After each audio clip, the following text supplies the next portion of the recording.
আজ থেকে কিছুদিন আগে জীবনে কিছু না ভেবেই অনেক বড় একটা ডিসিশন নিয়ে ফেলেছিলাম আমার লাইফের, আমি আর সেইটা আমি করেছি। আজকের ভিডিওটাতে আছে আমার কিছু ইমোশন, কিছু ফিলিংস, কিছু দুঃখ, কষ্ট, যন্ত্রণা, বেদনা, কিছু আনন্দ, কিছু মুহূর্ত, কিছু মেমোরি। প্রত্যেকটা বাঙালির ছেলে, কথাটা ভুল বলছি, প্রত্যেকটা ছেলেরই 99% ছেলের স্বপ্ন থাকে যে ভাই তার নিজের একটা বাইক হবে, নিজের একটা গাড়ি হবে, যেখানে তার স্বাধীনতা থাকবে, যে যাকে নিয়ে তুমি ইমোশনালি, ফিলিংস, অ্যাটাচমেন্ট সব কিছু মোটামুটি করতে পারো। আর এই ডিসিশানটাই আমি নিয়েছিলাম কিছুদিন আগে যে আমার নিজের একটা গাড়ি হবে। তার পরিণতি আমার সামনে আমি দেখতে পাচ্ছি, দেখাচ্ছি, সব কিছু দেখাচ্ছি। আমার লাইফের একটা বেস্ট এক্সপিরিয়েন্স শেয়ার করব, বেস্ট মেমোরি একটা শেয়ার করব। আমি একটা বাইক কিনেছি, যেটা নামও রেখেছি ভাই, আমি সব কিছু বলবো ভাই। আমার লাইফের বেস্ট একটা এক্সপিরিয়েন্স শেয়ার করবো আজকে। বাট তার আগে আমি একটা গল্প শোনাতে চাই। আমি হঠাৎ করে একদিন রাত্রে ডিসিশন নিলাম যে আমি সকালে বাইক কিনবো, ঠিক আছে, আমার বাইকটা ইম্পর্টেন্ট আমার লাইফে, ঠিক আছে। এবারে বাইকটা যে কিনবো, বাড়ির থেকে একটা পারমিশন নিতে হবে। যতই নিজের টাকায় কিনি, বাবার টাকায় কিনি, যার টাকায় কিনি, পারমিশন আমাকে নিতেই হবে বাড়িতে, ঠিক আছে। বাবার কাছে বলতে হবে, মার কাছে বলতে হবে, তারা অ্যাপ্রুভাল দিলে তারপর আমি গাড়ি কিনতে পারবো। এইবারে পারমিশনটা আমি কীভাবে নিয়েছি, হঠাৎ মার কাছে ফোন করেছি, করে বলছি মা আমি গাড়ি কিনে নিয়েছি। মা দেখি না চুপ, বললো গাড়ি কিনে নিয়েছিস মানে? ঠিক আছে, বাড়ি নিয়ে আর কী করা যাবে, এরকম একটা মানে রিয়াকশান দিল। তারপর আমি ভাবলাম তাহলে আমি সত্যি সত্যি গাড়িটা কিনে নিয়ে বাড়ি চলে গেলে হতো, সেই যখন কিছু বললো না। তারপর আমি মাকে বললাম না আমি গাড়ি কিনে নিই, আমি গাড়ি কিনবো, আমার বাইক দরকার একটা, এরকম একটা জেদ করলাম যেরকম ছেলেরা করে।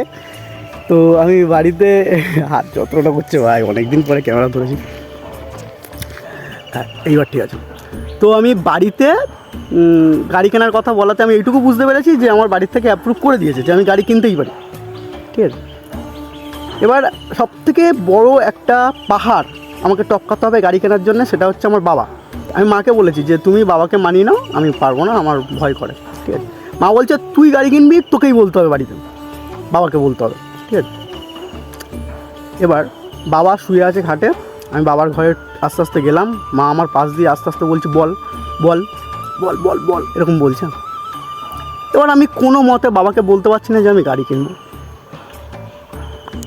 1 ঘন্টা 1.5 ঘন্টা প্রায় ওরকমভাবে আমি দাঁড়িয়ে আছি খাটের পাশে, আর বাবা শুয়ে আছে। বাবা ঘুমিয়েই পড়লো, বাবাকে বলাই হলো না যে বাবা আমি গাড়ি কিনবো, এই সাহসটুকু আসলো না, ঠিক আছে।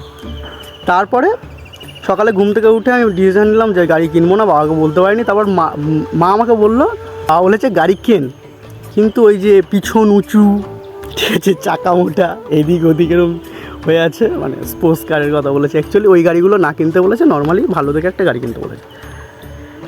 এবার আমি তো ভদ্র ছেলে, আমিও মোটামুটি ওই সব গাড়ি পছন্দ করি, কিন্তু আমি ওই গাড়ি কিনিনি এখন আপাতত।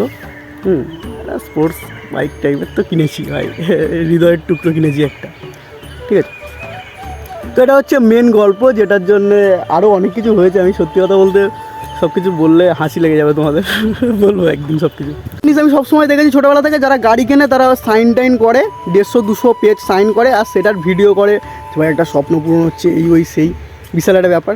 বাট আমি যাদের সঙ্গে গাড়ি কিনতে গেছি তারা চারিদিকে গাড়ি দেখছে শোরুমের মধ্যে, কেউ একটা ভিডিও করে দেয়নি আমাকে। একটা ভিডিও করেছে, বাট আমি যদি পাই তো ভিডিওর মধ্যে অ্যাটাচ করে দেবো। মা বলেছিল যে পুজো না দিয়ে তুই গাড়ি চালাবি না, তো মামাকে নিয়ে গেছিলাম, মামা গাড়ি নিয়ে শোরুম থেকে বেরিয়েছিল। এবার আমি আমার জোনাসকে দেখাতে চাই তোমাদেরকে, তোমরাই আমার সব কিছু গাইজ, তোমরা দেখো। 1 2 3 স্টার্ট।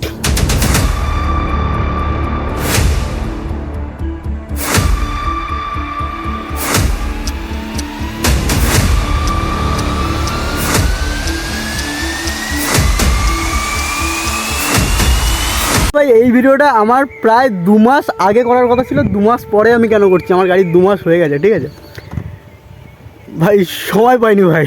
এটা আমার হৃদয়ের টুকরো, যেটা তোমাদের সঙ্গে শেয়ার করলাম। কি গরম হয়ে গেছে, হৃদয়ের টুকরো যেটা আমি শেয়ার করলাম। আর এসপি নেওয়ার কারণ হচ্ছে ফার্স্ট তো মাইলেজ। এসপি যারা নেয় তারা জানে যে মাইলেজ কতটা দিতে পারে ভাই, গন্ধে ছোটে, তেলের গন্ধে ছোটে মাইলেজ দেয়। দ্বিতীয় হচ্ছে এই গাড়িটা একটু স্টাইলিশ করেছে, 2025-এর লাস্ট মডেল এটা, ঠিক আছে। এখানে ডিসপ্লে দিয়েছে, ঠিক আছে, হন্ডার একটা লোগো দেখাচ্ছে। এটা আলাদা ভাই, এটা ভাই আলাদা ভাই। এটা আমার লাইফের সবথেকে বেস্ট একটা জিনিস, সবথেকে বেস্ট একটা জিনিস। কালো গাড়ি ভাই, রয়্যাল একটা ফিল আছে, ইটস ওকে। বাট এত পরিমাণে নোংরা হয় ভাই কী বলবো, আমাকে সপ্তাহে 1-2 বার মোটামুটি ধুয়েই নিতে হয়, এরকম একটা ব্যাপার।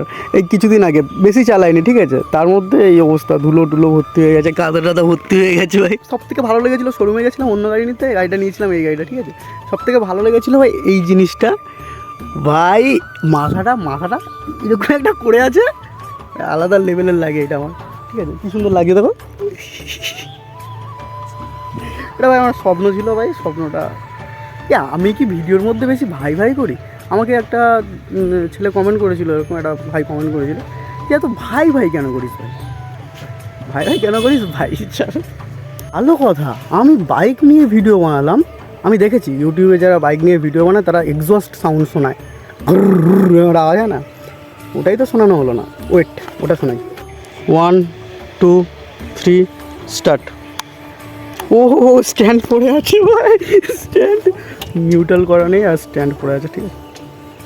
আনপ্রফেশনাল, নিউট্রাল হচ্ছে না কেন, আনপ্রফেশনাল ব্লগার, ঠিক আছে। আবার দেখি 1 2 3 স্টার্ট।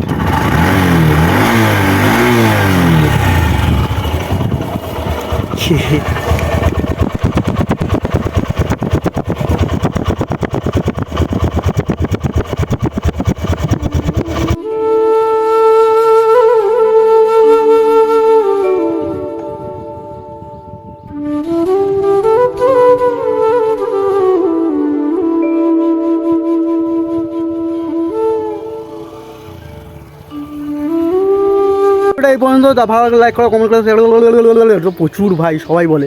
দেখ ভালো লাগলে আমার সঙ্গে থেকো, ব্যাস সঙ্গে থেকো, মানে মনে রেখো একটা ভাই আছে তোমাদের, ঠিক আছে, হাই ফাই।